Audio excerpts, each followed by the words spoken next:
నమస్కారం, నా పేరు బాలా. బీసీఎన్ న్యూస్ కి స్వాగతం. ముందుగా ముఖ్యాంశాలు. గత ప్రభుత్వం పంచాయతీ నిధులన్నీ నిర్వీర్యం చేసింది. బిల్లులు రాకపోయినా పనులు చేసిన గుత్తేదారులకు కృతజ్ఞతలు తెలిపిన డిప్యూటీ సీఎం పవన్.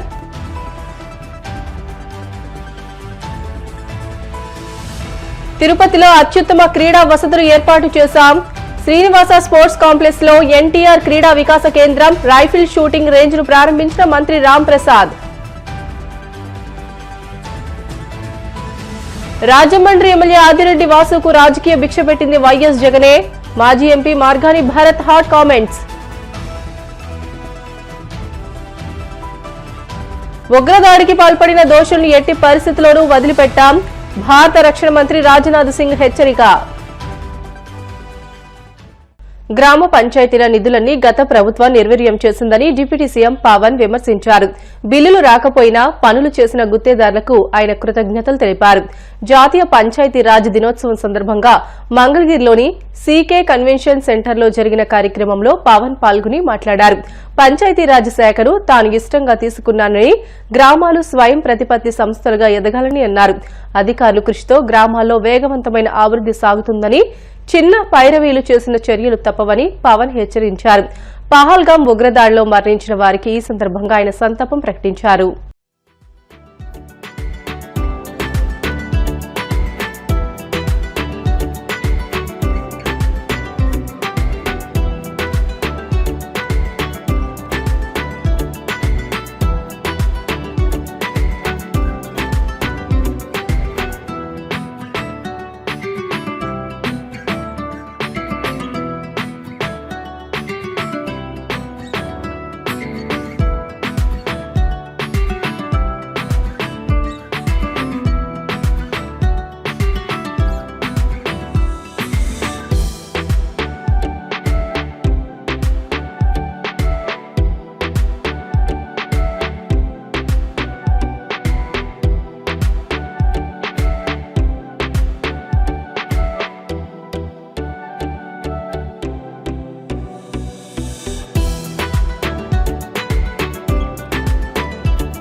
శాఖ బాధ్యత తీసుకున్నప్పుడు నేను ఇది చాలా ఇష్టంగా ఎంచుకున్నాను. ఇది అందరూ రకరకాలుగా ఊహించుకున్నారేమో కానీ నేను మటుకు గ్రామాలు భారతదేశానికి, మన దేశానికి పట్టుకొమ్మలు.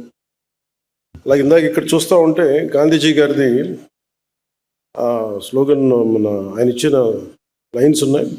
Independence must begin at the bottom, thus every village will be a republic, panchayat having full powers. అంటే గ్రామాలే స్వయం ప్రతిపత్తి గల వ్యవస్థలకు ఏర్పడాలి.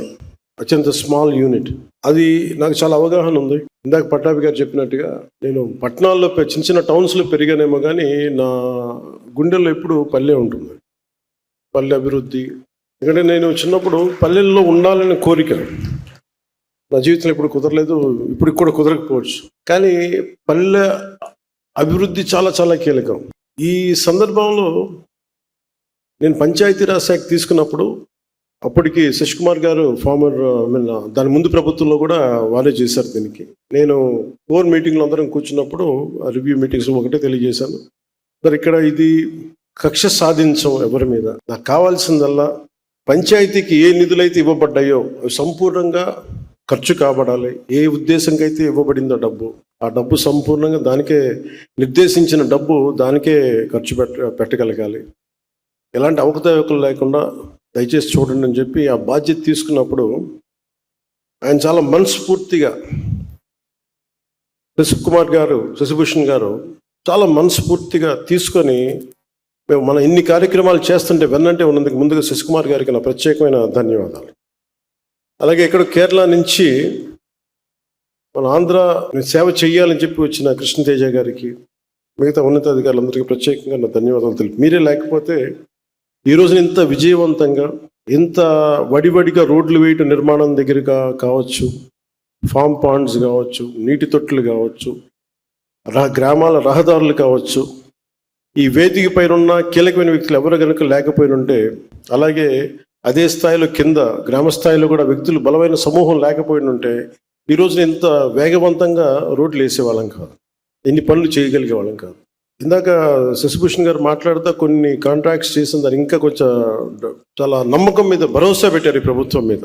కొంతమంది బంగారం తాకట్టు పెట్టి కూడా మేము పనులు చేసాం. ఎందుకంటే మాకు ఈ ఎన్డీఏ ప్రభుత్వం మీద గౌరవ ముఖ్యమంత్రి శ్రీ నారా చంద్రబాబు నాయుడు గారి నాయకత్వాన, సమర్థవంతమైన నాయకత్వాన నాకు చాలా బలమైన నమ్మకం ఉంది అని చెప్పి డబ్బులు ఇవ్వకపోయినా కానీ ఇంకా రిలీజ్ కాకపోయినా పనులు చేసినందుకు ప్రతి కాంట్రాక్టర్స్ ప్రతి ఒక్కరికి పేరు పేరున నా ధన్యవాదాలు తెలుపుతున్నాను.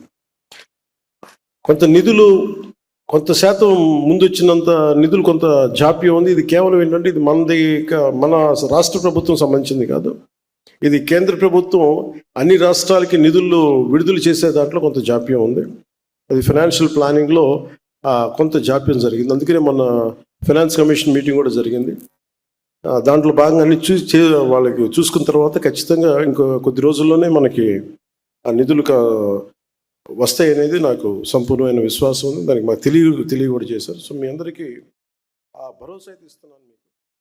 రాయలసీమకు తలమానికమైన తిరుపతిలో అత్యుత్తమ క్రీడా వసతులు ఏర్పాటు చేశామని, శాప్ ఆధ్వర్యంలో విస్తృతంగా క్రీడల అభివృద్ది చేపట్టామని మంత్రి మండిపల్లి రాంప్రసాద్ రెడ్డి అన్నారు. తిరుపతి శ్రీనివాస స్పోర్ట్స్ కాంప్లెక్స్ లో ఎన్టీఆర్ క్రీడా వికాస కేంద్రం, రైఫిల్ షూటింగ్ రేంజ్ ను ఆయన ప్రారంభించారు. మేజర్ ధ్యాన్ చంద్ విగ్రహ ఆవిష్కరణతో పాటు ఆధునీకరించిన swimming pool, multipurpose synthetic court పనులను ఆయన ప్రారంభించారు. ఈ కార్యక్రమంలో collector Venkateswar, SAAP chairman Ravinaidu, MLA Arani Srinivasulu తదితరులు పాల్గొన్నారు.